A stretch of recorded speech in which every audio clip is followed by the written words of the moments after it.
Hello, my name is Kyle, and I'm going to be talking about the course's content and what I've learned throughout the entire semester. Part one, we talk about individualists and collectivists. And I would say I'm an individualist because, I'd rather work on my own and figure it out than, rely on other people. Even though sometimes relying on people is good, I'd rather just be to myself first. And then we learn about conflict styles, and we take an assessment for the conflict styles. And in the assessment, it said I was a dominant and like avoiding for my conflict style. And I wouldn't say I'm surprised because in my childhood, I feel like being like aggressive or like um or avoiding, because I guess I was both for when you're playing with your friends or something like that. Um, According to the text, whether someone is an individualist or collectivist, it plays the strongest factor in how they manage conflict. Is it true in your experience? I said yes because, for an example, I like to work alone rather than in groups.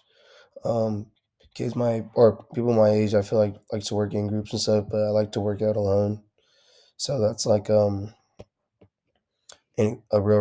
real world example. In part two, we talk about race and culture reflection. I picked that one. I said I learned how regular racism is, and it also made me realize how many people have to go through racism on a daily basis.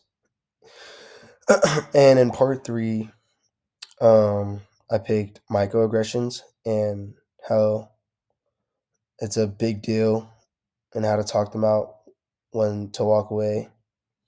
Um, it can be used in an everyday basis if not addressed. Like it could also be used like as a joke, but when people, you know, say something as a joke, they can have different intentions behind it.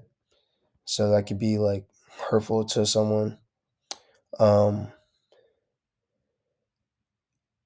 in part four, we're supposed to pick three most valuable lessons we learned in the course and why. We also have to consider how the concepts in the class may have changed our views of other cultures and my own. So the first one I picked was surprising ways to offend people in other countries. Um, and we did an assignment on that with a video clip. And one of the in the video clip, one particular part that stuck out to me was when like if you go to Japan, slurping noodles, like slurping your soup is a respectful thing that they do, and it basically indicates that like the food that they're having is like good, but over here in America, if you were to like slurp your food or your noodles or just whatever you are eating, it comes off as like you don't have table manners and you're just rude overall. So, it's pretty cool seeing how like different mannerisms can be respectful in one country, and in the other country it could just totally mean a whole different thing. So that was the first thing that I picked. The second thing that I picked was my identity is my superpower. And for that one, there was a TED talk for that, and we did an assignment on that too. Um, but what I learned from that assignment was how you can use your uniqueness and what makes you stand apart from others. You could use that to help you.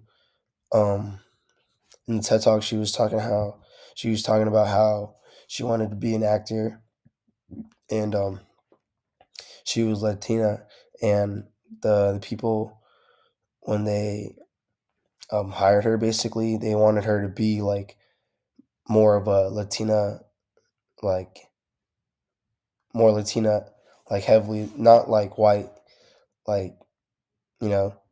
So that's why they had said be more Latina, and she kind of understood, and she made us realize like how it could be your superpower and help you out. And the third one I picked was code switching. What is code switching?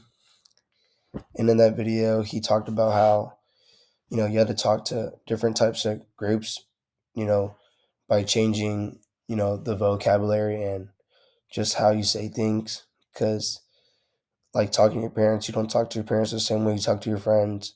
You know, that's just how it is, and that's